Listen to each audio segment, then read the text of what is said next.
कल एक बड़ा टाकरा होने वाला है पाक भारत, जिसका पूरा साल क्रिकेट शौकीन इंतजार करते हैं। तो हर कोई इसमें अपना कंट्रीब्यूशन डालना चाहता है। तो हमारे साथ जी जो गेस्ट मौजूद हैं, दाऊद टर्का रीडर, अस्सलाम वालेकुम।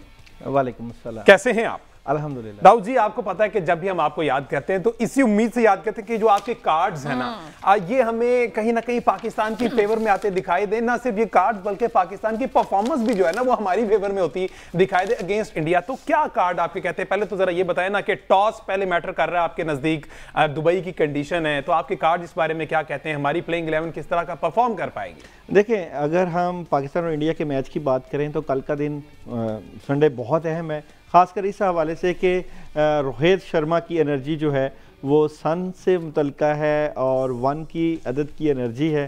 तो वहाँ तो रोहित शर्मा को सपोर्ट है, लेकिन 23 टू 2025 7 मोहम्मद रिजवान का अदद है। अच्छा। और यहाँ पे मतलब 7 का अदद ये है कि मोहम्मद रिजवान का भी 7 की एनर्जी है, तो मोहम्मद रिजवान को सपोर्ट कर रहा है, तो मुकाबला बराबर का है। अच्छा। ये नहीं आप कहेंगे कि जी पाकिस्तान टीम को आप डाउन कर सकते हैं किस हवाले से कि आपने बड़ी पहले मैच में बहुत ज़्यादा रन के साथ हारे और इंडिया ने पहला मैच जीता, लेकिन इंडिया भी बांग्लादेश में कहीं ना कहीं ट्रबल में आ गई थी।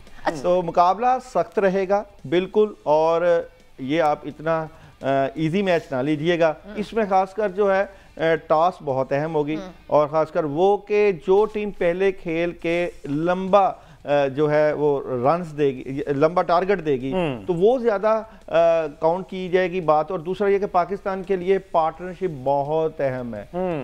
2 से 3 पार्टनरशिप का चलना पाकिस्तान के लिए अहम, और मैं समझता हूँ कि कल बाबर आजम को अपनी सलाहियतों को मनवा लेना चाहिए। तो यहाँ पे मैं पाकिस्तानी टीम की एनर्जी भी टैरो कार्ड से देखूंगा और इंडियंस की टीम की भी एनर्जी देखूंगा कि कल के मैच में पाकिस्तान को किस एनर्जी के साथ आना चाहिए और इंडियंस को किस एनर्जी का सामना करना पड़ेगा, और फिर विनिंग किस तरफ जो है जाएंगे। तो कल जो पाकिस्तान और इंडिया का मैच होने वाला है 23 तारीख को, इसमें पाकिस्तान टीम की एनर्जी क्या नजर आती है? तो हालांकि यहाँ पे कहते तो हैं क्रिकेट बाई चांस, लेकिन जो टीम्स मेहनत करती हैं और स्ट्रगल करती हैं तो उनकी एनर्जी जो है वाज़े नज़र आती है। तो पाकिस्तान और इंडिया के मैच में पाकिस्तान टीम की एनर्जी क्या नज़र आती है? तो देखें, यहाँ पे दी डेविल मौजूद है। अच्छा। यानी कि पाकिस्तान टीम प्रेशर ना ले ले कहीं, क्योंकि बड़ा मैच है, पहला मैच आप हार चुके हैं और ये पाकिस्तान और इंडिया का मैच बहुत अहम होता है। तो सेकंड कार्ड में ये कि आपको सोच समझ के खेलना पड़ेगा। आपको अंधाधुंध जिस तरह आप आए और मार धाड़ कर दी और इस तरह नहीं चलना पड़ेगा, आपको एक प्लानिंग के तहत खेलना पड़ेगा। आपको इंसाफ करना पड़ेगा, जस्टिस, बॉलिंग हो, बैटिंग हो, फील्डिंग हो, तीनों शोबे जो है किसी शोबे में भी आपको कमजोरी नहीं दिखानी चाहिए पाकिस्तानी टीम की, और जज्बाती बिल्कुल नहीं हो, बैलेंस होके खेले और पॉजिटिविटी के साथ जाए। अच्छा, एक सवाल मेरा है, शुभमन गिल जो है वो ही इज समबडी जो कि हमारे लिए एक थ्रेट हो सकते हैं। आप जरा उनकी एनर्जी देख के बताएं कि against Pakistan how is he going to perform? तो शुभमन गिल की एनर्जी कल के मैच में, पाकिस्तान इंडिया के मैच में देख लेते हैं कि कैसी रहेगी। तो जाहिर बात है उन्होंने जो है अच्छी परफॉर्मेंस दी है मैच में, तो कैसी एनर्जी रहेगी देखें। प्रेशर तो उसके ऊपर भी रहेगा। अच्छा। लेकिन वो मैं समझता हूं कि कल के मैच में शायद वो इतना ज़्यादा स्कोर ना कर सके जिस तरह उन्होंने बांग्लादेश के खिलाफ परफॉर्मेंस दी थी।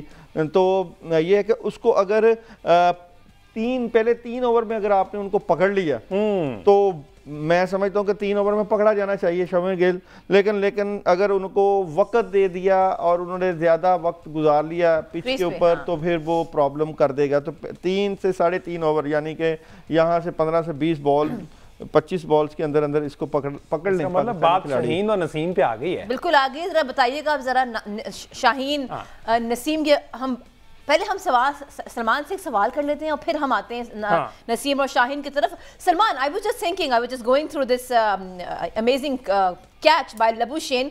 कार्ड्स की एक और विकेट का गिर जाना, catches they win you matches. So how do you see the going towards the end now, because अब लास्ट ओवर है। लेकिन उससे पहले जरा टारगेट का बता दीजिए। 352 का टारगेट है, 50 ओवर का टारगेट आ गया। शदीद बन गए हैं और लास्ट ओवर में एक चौका छक्का लग गया है। आई थिंक मोमेंटम जो है वो इंग्लैंड ने एंड में थोड़ा पकड़ा है, शायद इससे 25-30 रन ज्यादा कर सकते थे, लेकिन इनकी विकेट्स रेगुलर आखिर में गिरती रही हैं जिसकी वजह से, but they still have a very good target and I think conditions तो अच्छी हैं, लेकिन इंग्लैंड की बॉलिंग ऑन पेपर अगर देखी जाए तो मच मोर एक्सपीरियंस्ड है, बेटर है देन ऑस्ट्रेलियन। तो शायद ऑस्ट्रेलियंस के लिए ये काफी मुश्किल साबित हो, डिपेंड्स के वो बैटिंग कैसी करते हैं। और इस टूर्नामेंट का ये हाई स्कोरिंग फिलहाल तक का टोटल है व्हिच इज 351, सो अब बड़ा अच्छा हो गया। अच्छा सलमान भी, अभी आपने सारी कंडीशन भी देखी, फर्स्ट इनिंग में जिस तरह से विकेट ने बिहेव किया, क्या समझते हैं बॉलिंग साइड बहुत ज्यादा हल्की थी या फिर ये बैटिंग ट्रैक है और ये बैटिंग फ्रेंडली सारा जो चल रहा है सेकंड इनिंग में यही कंटिन्यू होगा? बैटिंग ट्रैक भी है और बॉलिंग भी हल्की थी। अच्छा, सो जो सवाल मैंने सलमान से पहले किया जो कहीं मिस हो गया था कि हमें जो उनके स्टार प्लेयर्स थे वो नहीं दिखे इस टूर्नामेंट में जिनका हम वेट कर रहे थे, तो उनकी डेफिनेटली कमजोरी, उनकी वजह से हमें इनकी टीम में कमजोरी आज डेफिनेटली फील हुई है इनकी बैटिंग बॉलिंग लाइनअप में। बिल्कुल, और इसके साथ साथ सलमान भी 7 बॉलर्स को यूज किया गया है और जिसमें हमने देखा कि जो मेन उनके बॉलर फास्ट बॉलर 7 ओवर किए हैं, फिर ग्लेन मैक्सवेल काफी ज्यादा कॉस्टली 7 ओवर 58 रन, लबुशेन। तो फिर ये बात वही है जैसे हम पाकिस्तान टीम को कहते हैं कि रिलाई नहीं किया, उन पर कॉन्फिडेंस नहीं था, तो ये जो 7-8 बॉलर यूज किए इस पर क्या कहेंगे? इस पे मैं यही कहूंगा कि क्योंकि इनके पास बॉलिंग है ही नहीं, तो इन्होंने मेकशिफ्ट अरेंजमेंट्स किए हैं और इन्होंने बैटिंग को लेंथन अप किया है कि यार चलो जो भी होगा हम बैट्समैनों पे ले लेते हैं मैच, क्योंकि बॉलरों में तो इतना तजुर्बा नहीं है। लेकिन आई स्टिल बिलीव कि it's not a great idea कि आप बॉलिंग में कमी कर लें।